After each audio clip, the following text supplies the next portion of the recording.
Right. So next we shall start from obtaining or preparing aldehydes from hydrocarbons, and that the first one by oxidation of methyl benzene and its derivatives. And that will start from the first one using chromyl chloride, and it is a named reaction. It is called Itard's reaction. Here we will start from toluene. We will have benzene ring and CH3. Starting substance is toluene. The reagent used here is chromyl chloride. Chromyl chloride is CrO2Cl2, and we have to make use of non-polar solvents like carbon tetrachloride or carbon disulfide.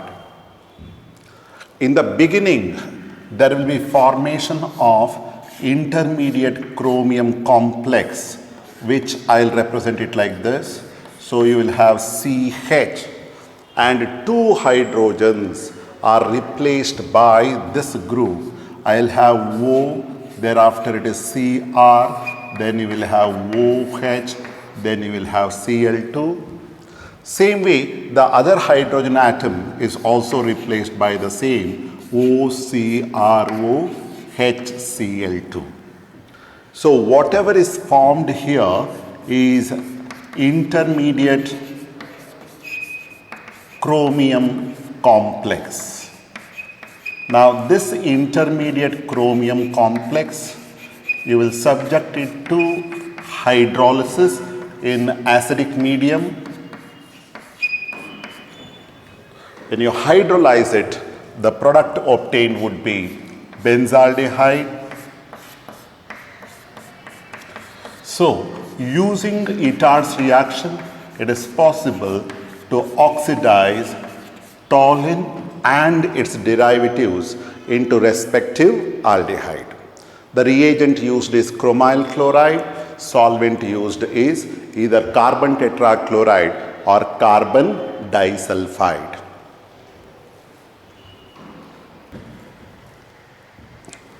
If suppose the previous equation is difficult for you to write, I can write a simpler equation for Itard's reaction.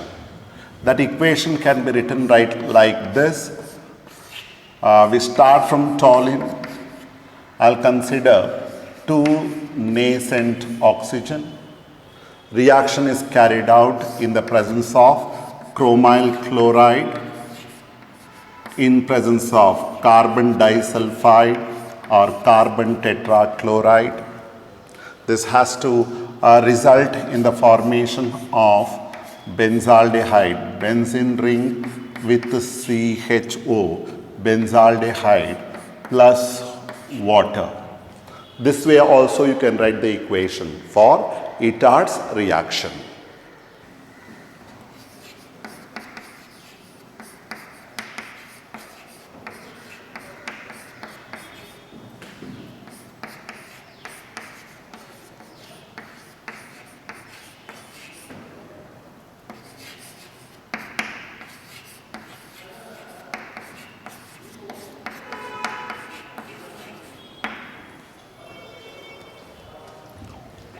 The second method is using CrO3 in presence of acetic anhydride. In this method, I can either start from toluene or its derivatives.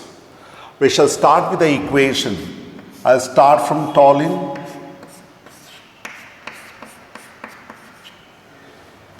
I'll make use of CrO3 in presence of acetic anhydride. You have CH3CO twice O. What about the temperature employed? It has to be in between 273 Kelvin to 283 Kelvin. Right? So, what way the reaction takes place? So, you get an intermediate compound. What is the intermediate compound? The two hydrogen are replaced by two acetate group. So actually CH3 was there. So two hydrogen atoms are replaced by two acetate groups. So the acetate groups I'll represent like this. It is a OC double bond OCH3. Here again, it's a OC double bond OCH3. The name of the intermediate is, see, whenever you have a benzene ring with the CH with the two unsatisfied valencies, it is called benzylidene group. And here we have two acetate groups. We call it as a diacetate. So what we have here is nothing but benzylidene diacetate. And this benzylidene diacetate, whatever is formed, should be hydrolyzed by boiling it with water in acidic medium. The final product that is obtained will be benzaldehyde, benzene ring with CHO. In other words, this method can be used on toluene or its derivatives, and the final product obtained is benzaldehyde.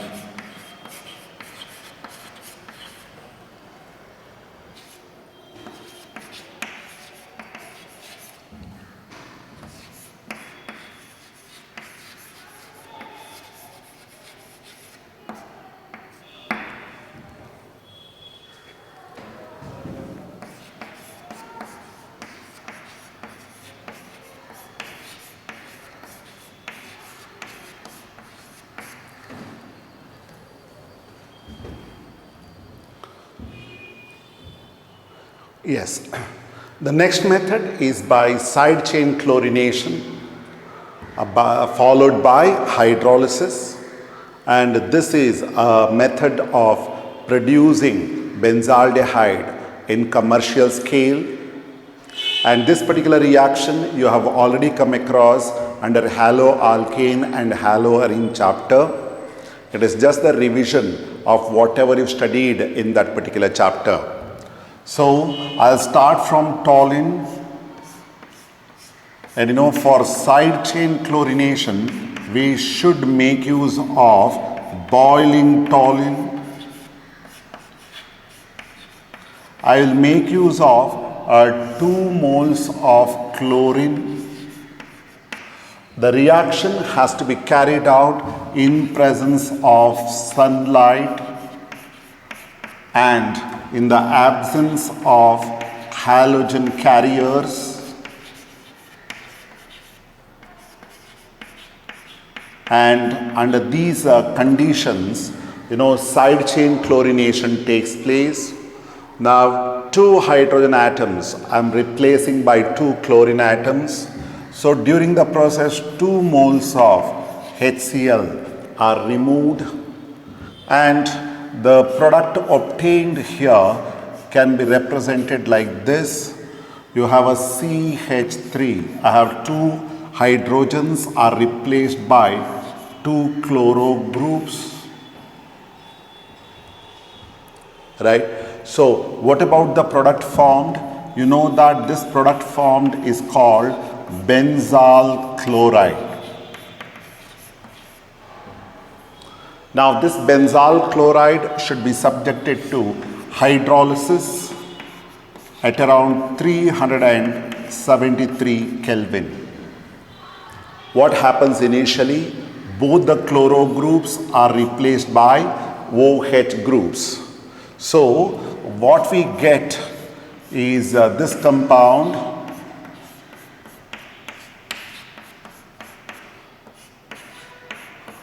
like this.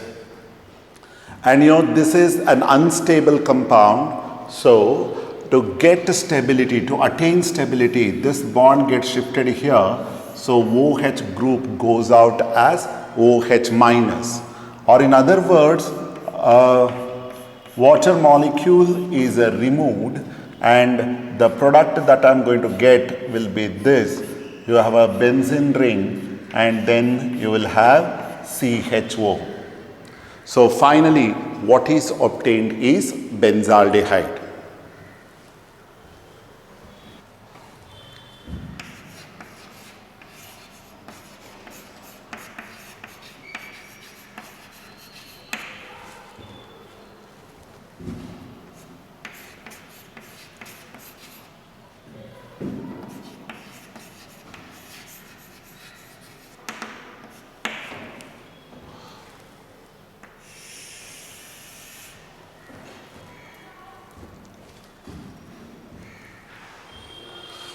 The next method we are going to consider is a named reaction, and it is called Gattermann-Koch reaction. In Gattermann-Koch reaction, the starting substance will be benzene or its derivatives.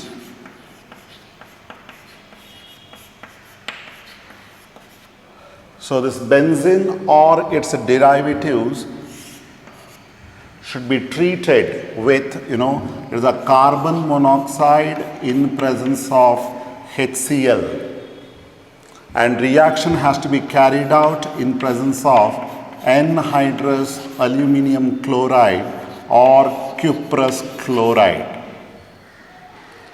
Under these reaction conditions, remember on benzene ring, the CHO group gets introduced.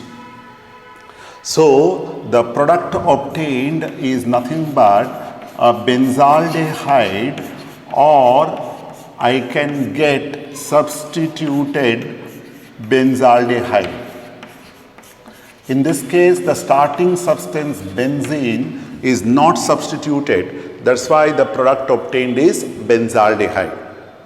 The significance of this reaction is that it's possible to directly convert a benzene into benzaldehyde, or it is possible to introduce aldehydic group on the benzene ring.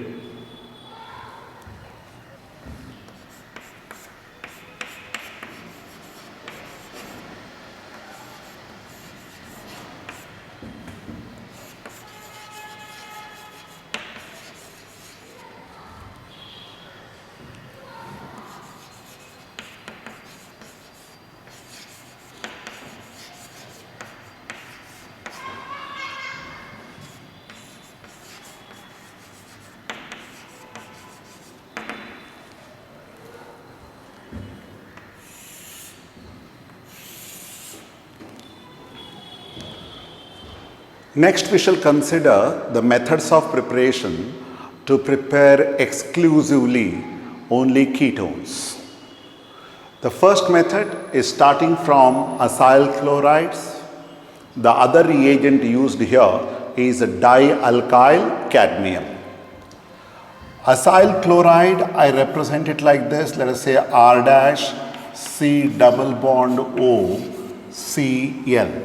So this is nothing but acid chloride, or I also call it as acyl chloride. So this acyl chloride, I am going to treat it with dialkyl cadmium, R2CD. So R group is repeated 2 times, R2CD. It is called dialkyl cadmium. Now, how to guess the product in this reaction? Immediately, I can go for the polarity here. If you observe acyl chloride, you know that chlorine atom is more electronegative than carbon. That's why I can consider partial negative charge on chloro group, and obviously I should have partial positive charge on the carbon atom. The next one, here we have R2CD. So between carbon and cadmium, carbon atom is more electronegative. That's why R group will have partial negative charge and cadmium will have partial positive charge. Now, if we make use of 2 molecules of acyl chloride and just combine opposite polarities with one another, here partially positive cadmium which will combine with the two chloro groups that results in the formation of what is called cadmium chloride. It is CdCl2. Also, under same conditions, remember you have a R dash C double bond O, which is the positive part that will combine with the negative part over here. So what we get here is nothing but 2 moles of, it's a R dash, thereafter it's a C double bond O, R. Or in other words, what we get is nothing but a ketone. So let us consider a simple example. Let's say I want to prepare acetone. For that, what should I do? I have to start from 2 moles of acetyl chloride, or it is also called ethanoyl chloride. Acetyl chloride is the common name, ethanoyl chloride is the IUPAC name. I'll treat it with, let us say, dimethyl cadmium. Reaction takes place in the same way as I have explained under general equation, dimethyl cadmium. So what way reaction takes place? You know, cadmium will go with the 2 chloro groups, so that gives you CdCl2. And what else we get here, you will get, it's a 2 moles of, it is CH3, it is C double bond O, CH3. So what we get here is nothing but acetone. So this way it is possible to convert acetyl chloride into acetone.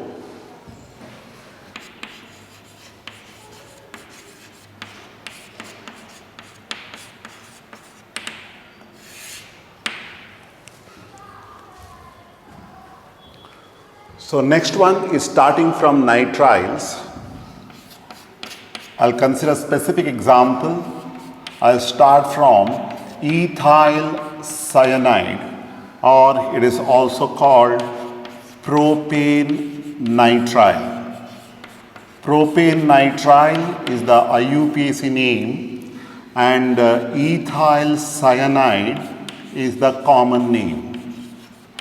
I will consider the reaction with Grignard reagent, and the Grignard reagent we consider here is phenyl magnesium bromide. It is a Grignard reagent, and Grignard reactions are carried out in the presence of dry and alcohol-free ether. And this reaction can be easily written if you can identify the polarities properly. So here, when you consider C triple bond N, nitrogen is more electronegative than carbon. So on nitrogen, I'll write partial negative charge. On carbon, we will have a partial positive charge. Same way, here you have C6H5MgBr. On this carbon, you will have partial negative charge. On magnesium, you will have partial positive charge. Now just connect the opposite polarities with one another. So to the partially positive carbon, you will add C6H5 group. So what we get here is a CH3, CH2, C. It is a C6H5. Triple bond becomes double bond during addition reaction, and what I get here is a double bond N. On this nitrogen you will have a negative charge, and you will have MgBr. So magnesium will have positive charge. Now this compound should be subjected to hydrolysis in acidic medium. So it is H3O plus, and we have to heat it. When hydrolysis is carried out, the bond cleavage takes place over here, and this side one oxygen will go. here 2 hydrogens will go. The actual mechanism of this reaction is different. We are not interested in the actual mechanism. If you are able to write the final equation, it's more than sufficient. So, when you bring about hydrolysis, the products obtained would be, it is a CH3, CH2, you will have C double bond O, then you will have C6H5, and in addition to that, we will get, MgNH2Br. Now, what is the name of this particular compound? This is a C6H5. Here you have ethyl. So, if I go for the common name, I can call it as ethyl phenyl ketone. Ethyl phenyl ketone. So, this has a special common name. It is called what is known as propiophenone. Propiophenone is the common name. Now, if I have to write the IUPAC name, you can make out that in the main chain, there are only 3 carbon atoms with the functional group. And obviously, this will be carbon atom number 1, 2, and 3. And on this open chain, we have a phenyl group, that is C6H5. That's why IUPAC name of this compound will be, on the first carbon atom, we have a phenyl group. So, it's a 1-phenyl. There are 3 carbon atoms, propane. And on the first carbon atom, we have a ketonic group. That's why propane 1-one. So, what is the IUPAC name of this compound? 1-phenyl propane 1-one, or I can simply say 1-phenyl propanone.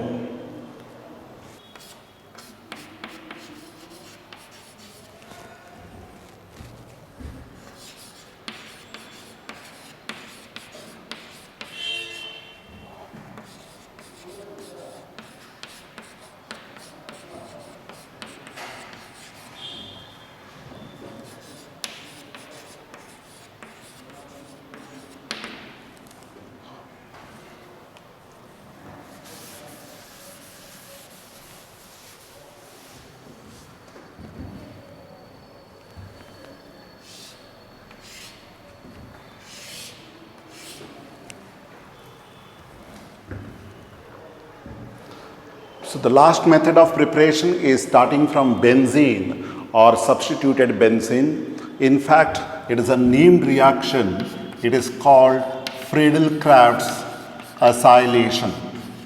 And you have already studied Friedel-Crafts acylation in detail in grade 11. So, let us just consider the equation for the reaction. I will start from benzene, and I am going to treat it with acid chlorides. So, acid chloride, I can represent it like this, Cl C double bond OR, or I can write it as Cl C double bond OAR. When I write R, it is an alkyl group. When I write AR, it is an aryl group. Now, the reaction has to be carried out in the presence of Lewis acid, like anhydrous aluminium chloride. So, I can replace hydrogen by chloro group or this chloro group.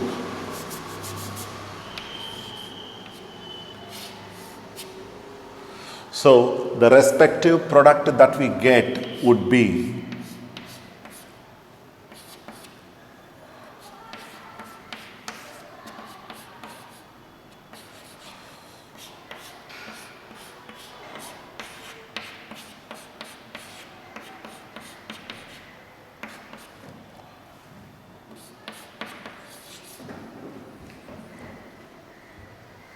So, what we obtain here is nothing but aromatic ketone.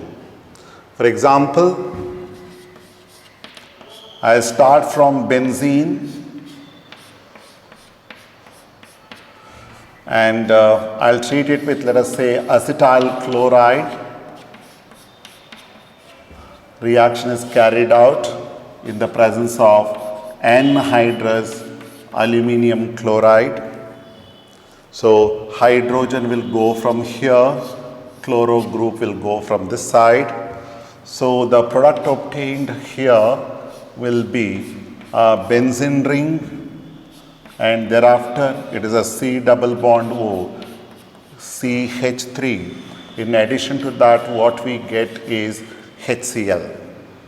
The major product obtained in this case is acetophenone.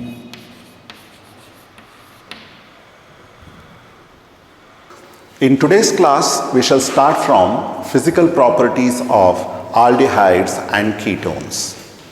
The first physical property I am going to consider is boiling point. I have given the list of boiling points of different classes of organic compounds having comparable molar masses. First, you have N-butane, which is a hydrocarbon. Molar mass is 58, boiling point is 273 Kelvin. Second case, methoxyethane, it is the ether. Its molar mass is 60, boiling point is 281 Kelvin. Propanol, CH3CH2CHO. Molar mass is 58, boiling point is 322 Kelvin. I'll go to acetone. Acetone is the functional group isomer of propanol. So naturally, molar mass must remain the same. Its boiling point is 329 Kelvin. And finally, we have propane-1-ol. When you say propane-1-ol, remember it is an alcohol. Its boiling point is 370 Kelvin. Right? Now, if you compare, methoxyethane with propane-1-ol, again they are functional group isomers, and you can make out that the boiling point of alcohol is always higher compared with the isomeric ethers. So from this table I am going to identify 2 or 3 important points.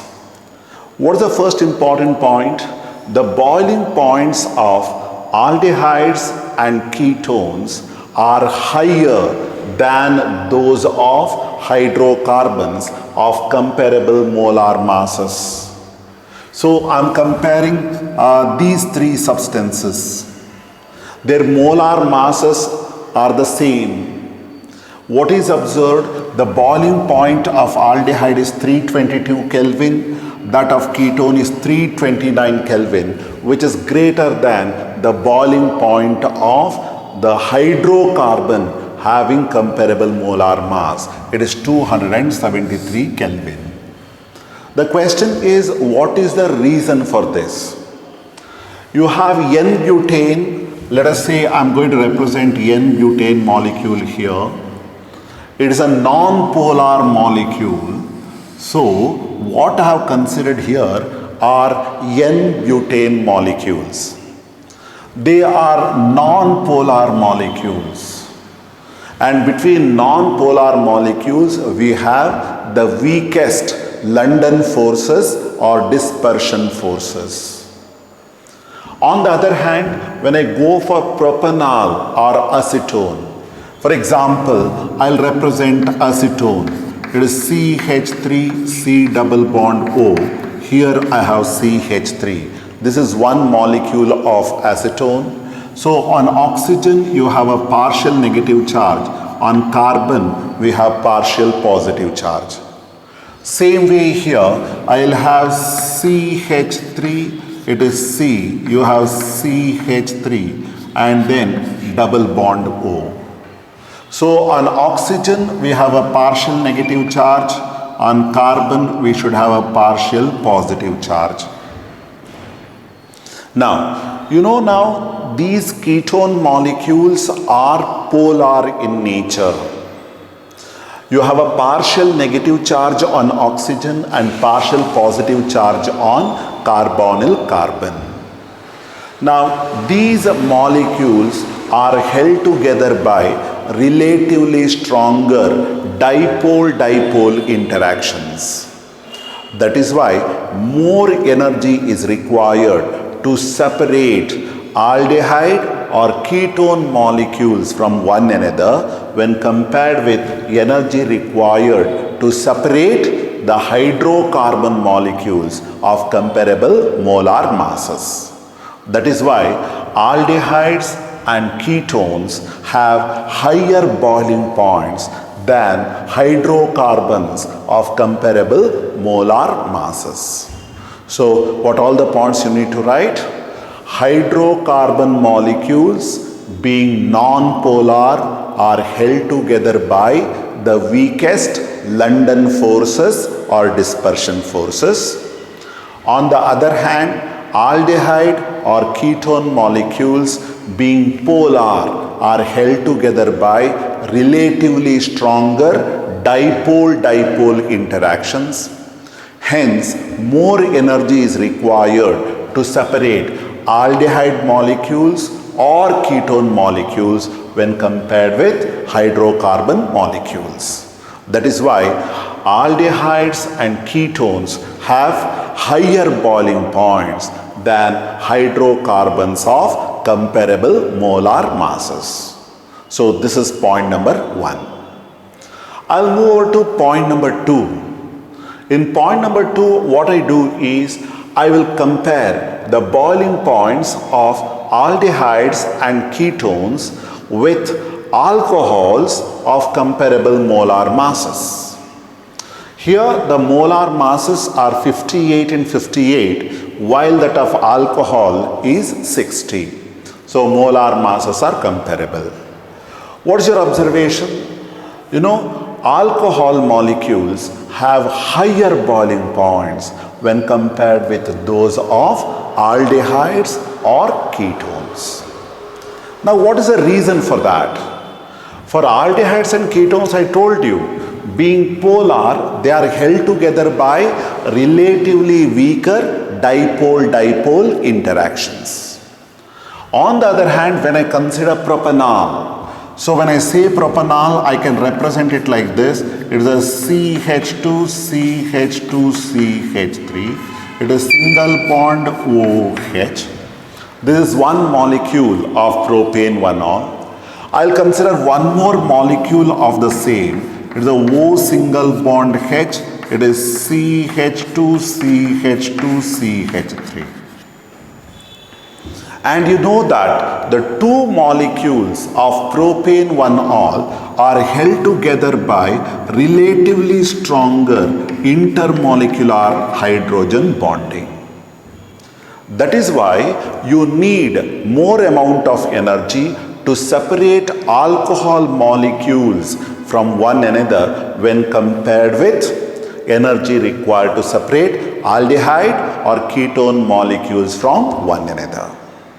So conclusion is alcohols have higher boiling points than aldehydes and ketones of comparable molar masses. What is the reason?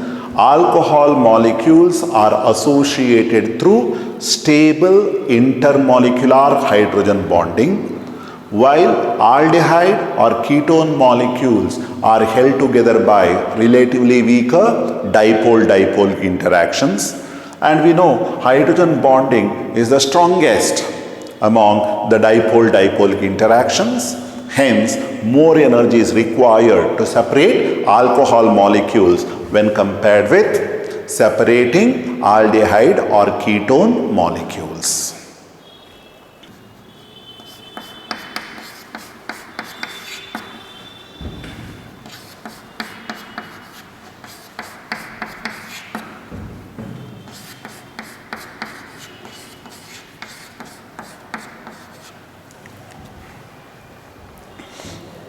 Next property I am going to discuss is water solubility. Just like any other functional groups, if you consider lower members of aldehydes, namely formaldehyde and acetaldehyde, and also the first member of ketone series, acetone. All of them are highly soluble in water in all proportions. They are highly soluble in water in all proportions. What is the reason for that? The reason is these lower members of aldehydes and ketones can form hydrogen bonding with water molecules. I can represent hydrogen bond formation with the water molecules like this.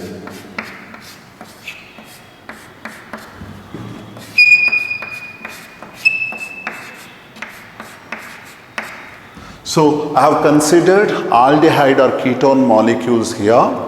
Hydrogen bonding is formed between hydrogen atom of water molecule with oxygen atom of carbonyl group. Here also the same way, hydrogen atom of water molecule with oxygen atom of carbonyl group. So lower members of aldehydes and ketones can form hydrogen bonding with water molecules. That is why they are highly soluble in water in all proportions. On the other hand, as the R and R dash groups become bulkier, as the molar mass increases, there will be predominance of non-polar hydrophobic R and R dash groups. Whenever hydrophobic interactions predominate, what should happen to water solubility? Water solubility should keep on decreasing. That is why higher members of aldehydes and ketones are water insoluble because of predominance of non-polar hydrophobic R and R dash groups. Even this question is asked in the examination for give reason for 1 mark. Right. We'll start from example 12.2 given in NCERT textbook. According to this question, you have to arrange these compounds in the order of increasing boiling points. So, what is the correct order and what is the reason for that? If you observe these molecules, their molar masses are comparable. The molar mass varies in between 72 and 74. But when you observe these molecules, you can make out this is aldehyde, this is alcohol, this one is ether, and the last one is hydrocarbon. And already you have studied that hydrocarbon molecules being non-polar are held together by the weakest London forces. That is why hydrocarbons must have the least boiling point. So the one having the least boiling point is N-pentane. Next. Thereafter we come to ethers. Now ethers, though they are polar, they are weakly polar. That's why the dipole-dipole interactions in case of ethers is very, very weak. That is why after hydrocarbon, the one having slightly higher boiling point is ether. I'm going to write that as, C2H5, OC2H5. And compared to that, the aldehyde molecules are more polar. That's why the dipole-dipole interactions in aldehyde is found to be stronger compared to that in ethers.